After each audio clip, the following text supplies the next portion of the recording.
하나님이 살아계시고 예수를 말미암아 구원을 얻는 것이 인생에 없어서는 안 되는 은혜라면, 분명히 하나님 말씀이 말하는 천국과 지옥이 있고 우리 삶이 죽음이라는 그 분명한 심판을 피할 수 없다면, 오늘 우리는 예수님을 따르는 것 외에는 다른 길이 없습니다.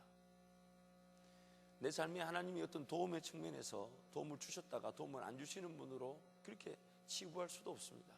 하나님께서 그런 걸 싫어하시고 우리는 그렇게 선별적으로 은혜를 누릴 수도 없습니다. 세상에서 나가 삶을 살 때에도 그 삶 가운데서 내가 필요할 때 하나님을 찾고 내가 내 방식대로 삶을 살아가는, 그렇게 이분법적으로 삶을 나눌 수도 없습니다.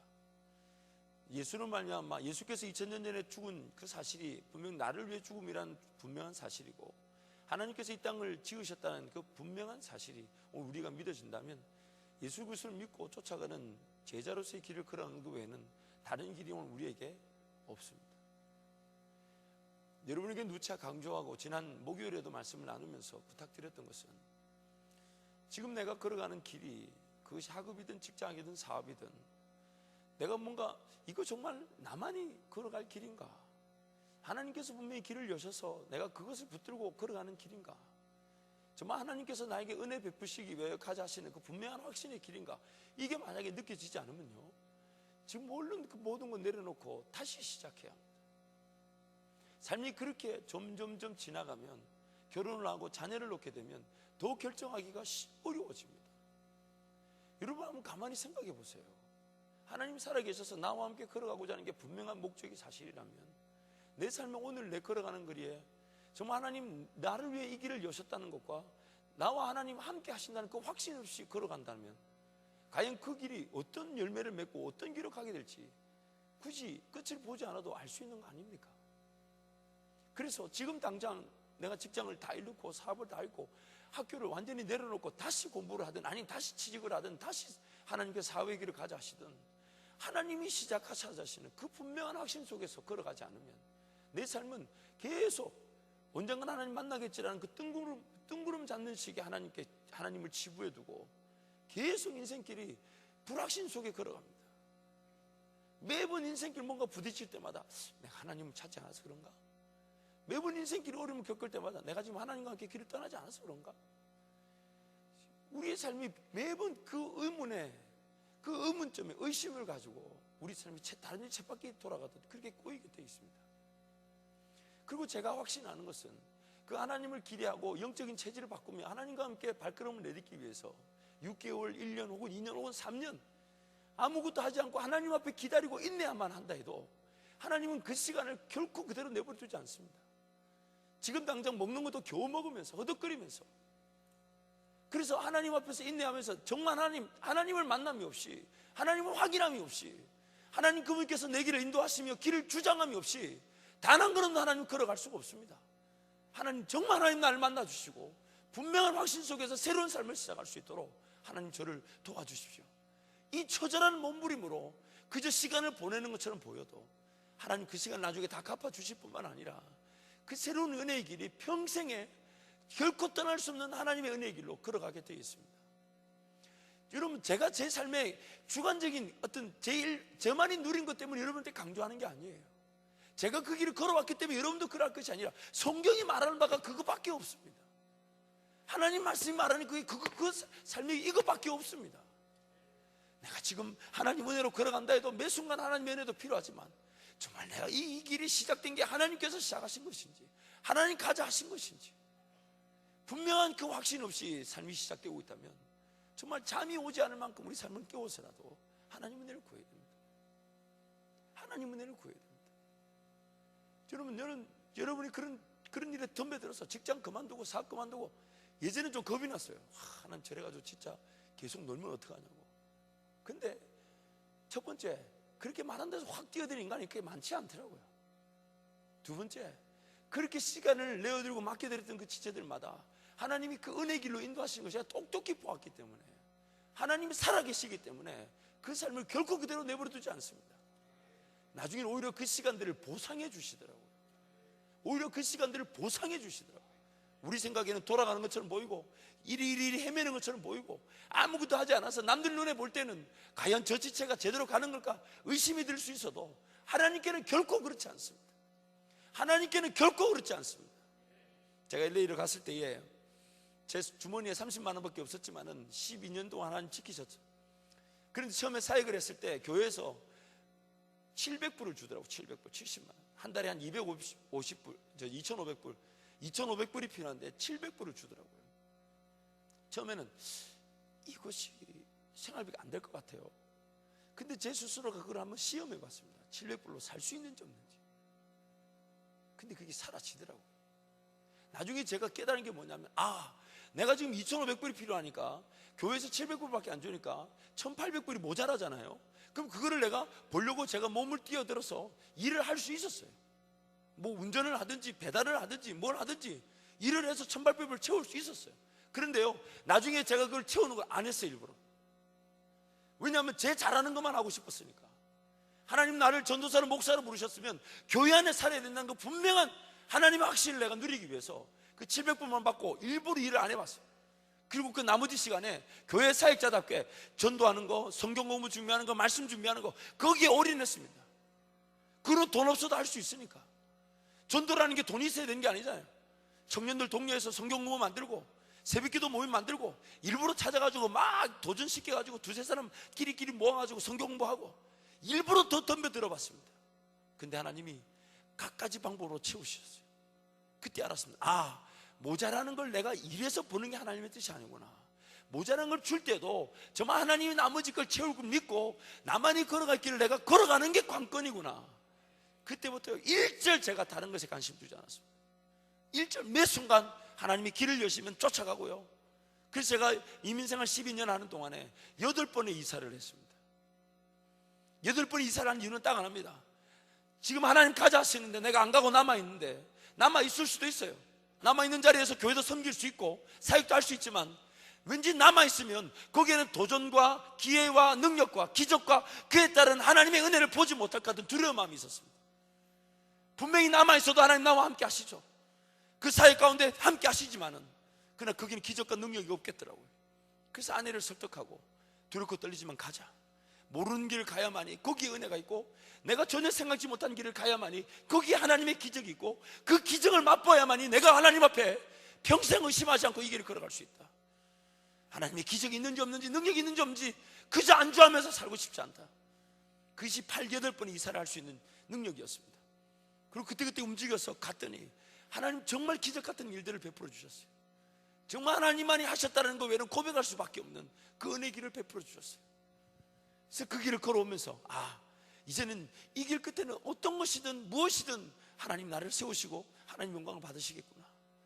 그에 대한 확신이 길을 떠날 때마다 그리고 간 자리에서 은혜를 누릴 때마다 그 확신이 들었습니다. 그래서 그때부터 청년 여러분들을 만날 때마다 안타깝고 너무너무 안 됐던 게 그런 확신도 없이 길을 걸어가는 그 자체가 너무너무 힘들어 보였어요. 그게 아닌데 정말 하나님이 살아계신다면 어디까지 내가 하나님을 신뢰할 것인가? 어디까지 내가 하나님을 의지할 것인가? 얼마만큼 내가 하나님을 바라볼 것인가? 이거 외에는 남는 게 하나도 없어요. 이 땅의 삶을 살아갈 때 여러분만이 가는 길을 걸어가야 될 것인데 그게 세상을 둘러보면 답이 나옵니까? 여러분이 살아왔던 방식으로 그것이 보입니까? 내가 살아야 될 미래의 삶인데도 불구하고 나조차도 그 길을 모릅니다. 오직 나를 지으신 하나님 외에는 모릅니다. 하나님 외에는 모릅니다. 그러므로 그 하나님 앞에 무릎을 꿇고 하나님, 제가 하나님의 그 임재와 하나님 나와 이 길을 함께 하신다는 확신과 하나님이 이 길을 열어주셨다는 그거 외에는 제게 다른 방법이 없습니다. 하나님 저를 불쌍히 여겨주십시오. 그렇게 자충우들 그런 고민 속에서 하나님을 찾는 거죠. 그러나 끝까지 놓지 못하는 것은 오늘이라도 하나님 새로운 길 가자 하시면 가겠습니다. 제 실력으로 제 방법으로 내려놓지 못할 그런 제 인약함도 아시는데도 가자 하시는 거니까 그 내려놓을 힘도 주실 줄 믿고 가겠습니다. 하나님 저를 인도해 주십시오. 하나님 저를 인도해 주십시오. 저는 한밭제일교회 이제 영원히 있을 것처럼 최선을 다하며 있겠지만 하나님께서 이 교회에 세운 이유는 이제 저와 여러분이 더 큰 꿈을 꿔야 될 분명한 책임이 있습니다. 이영환 담임 목사님 위한 우리 1세대 어르신들의 기도와 헌신과 눈물의 수고로 지금 우리가 이런 은혜 자리에 있다면 이제 이 은혜 자리에서 우리 스스로가 더 광야길을 꿈꾸고 더 꿈을 꿀 더 비전을 가질 책임을 가지고 하나님 은혜를 구하고 그 일을 위해서 헌신하고 그 일을 위해서 하나님 앞에 내어드리며 그 일을 위해서 세상의 모든 즐거움들을 거절할 줄 아는 그 책임을 지지 않는다면 지금의 누리는 은혜보다 더 큰 꿈을 결코 누릴 수 없습니다. 결코 누릴 수 없습니다.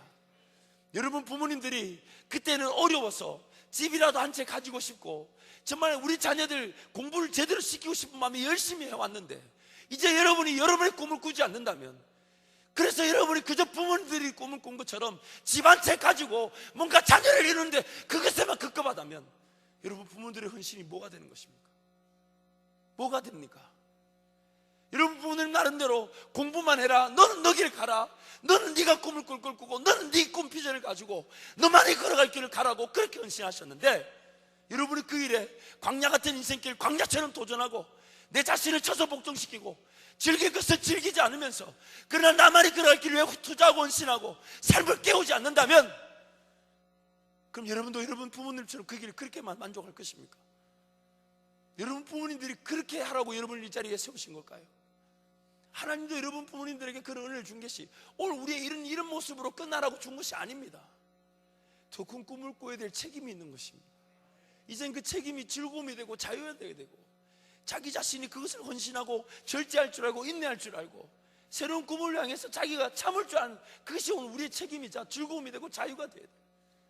그것이 되지 않으면 여러분한테 누차 정말 해서는 안 될 말들, 남의 꿈의 소모품이 될 수밖에 없습니다. 누군가 꿈을 가지고 걸어가는 일에 나 좀 써달라고, 그거밖에 안 됩니다. 당신 여러분 한 사람이 꼭 필요한 어떤 존재가 되어야 될 텐데 그게 아닌 다량의 생산물을 찍어내는 그런 벨트 위의 기계처럼 남의 꿈을 향한 소모품밖에 안 됩니다. 목사인 저도 그게 그렇게 뼈저리게 느껴져서 이를 악물고 치를 떨면서 이렇게 서 있는데, 여러분 그것이 삶입니다. 그것이 삶이에요. 이제는 남의 꿈에 소모품 되는 것도 벌벌벌 떠는 시대가 되어버렸어요. 꿈꾸기를 포기한 세대만큼 불쌍한 세대가 없습니다. 여호수아와 갈렙을 통해 가나안 땅에 그냥 은혜로 들어갔던 그 세대들이 그냥 주어진 그 은혜에서 꿈을 꾸고 비전을 가지고 땅을 도전하고 삶하고 덤벼들어야 되는데 그저 그 안에서 되겠지 어떻게 되겠지 하고 내버려뒀던 삶이 끝내는 바벨론으로 다 포로로 끌려가 버리고 말았습니다. 단 한 지파도 하나님의 말씀대로 그 땅을 차지한 지파가 없습니다.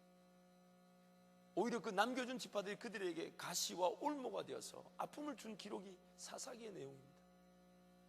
여러분, 이 땅이 정말 하나님의 그 분명한 창조 질서 속에 창조가 되었고 우리는 죄인이라서 죽음을 피할 수 없지만 예수님 때문에 구원받은 것이 분명한 사실이라면 예수 그리스도만을 쫓는 것은 선택 옵션이 아닙니다.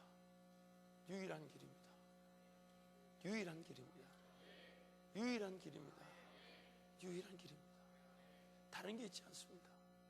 그 유일한 길이 오늘 내 길처럼 느껴지지 않으면 오히려 그걸 아파하면서 무릎을 꿇어야 되죠. 그 유일한 길이 내가 정말 그 길을 걸어가고 있지 않다고 생각된다면 가슴을 치며 통탄해하면서 하나님 날 살려달라고 외쳐야 될 문제죠. 그 유일한 길이 누군가의 길이지만 내 길이 아닌 것처럼 느껴진다면 내 삶을 너무너무 아파하면서 하나님 내가 이대로 그대로 걸어갈 수 없습니다. 이대로 이렇게 걸어갈 수 없습니다. 단순히 내 삶에 뭔가 누리고 뭔가 가지고 삶에 어떤 여유 조금 누리는 그런 안정감과 안주를 취하는 삶으로 끝날 수 없습니다. 하나님 저만이 걸어갈 길을 걸어갈 수 있도록 도와달라고. 그것이 바로 오늘 우리의 기도 제목이 되어야 합니다. 그것이 우리 유일한 소망이 되어야 됩니다. 다른 것에 관심을 둘 만큼 그렇게 여유가 있지 않아요. 지금 인생 스마트폰 켜가지고 쳐다보고 앉아고 게임하고 있는 그 뭐 하는 거예요 그게? 여러분 삶이에요. 여러분 삶이에요. 컴퓨터 켜서 그 쓸데없는 짓 하는 그게 다 여러분 삶이에요. 그 시간에 나중에 어떤 열매를 맺겠습니까? 여러분 삶이에요. 여러분 하나님 여러분을 통해 뭔가 드러내시고 은혜를 보여주시고 싶어 하시는 하나님의 열정이 시작된 것이 바로 여러분의 삶이에요. 그 삶이 하나님께 온전히 내어드려져서 하나님 그분과 함께 춤을 추듯이 그 인생길 걸어가는 거, 그것이 그 걸어갔던 신앙의 선배들의 얘기가 바로 이 하나님의 말씀에 나오는 그 종들의 얘기 아닙니까? 믿음으로 간 세대들이 모두 다 주를 따르다가 그 끝내는 주님께만, 하나님께만 영광되는 그 은혜로 하나님 삶을 마무리하지 않았습니까? 오늘 우리의 삶을 다시금 점검하길 바랍니다. 다시 점검하길 바랍니다.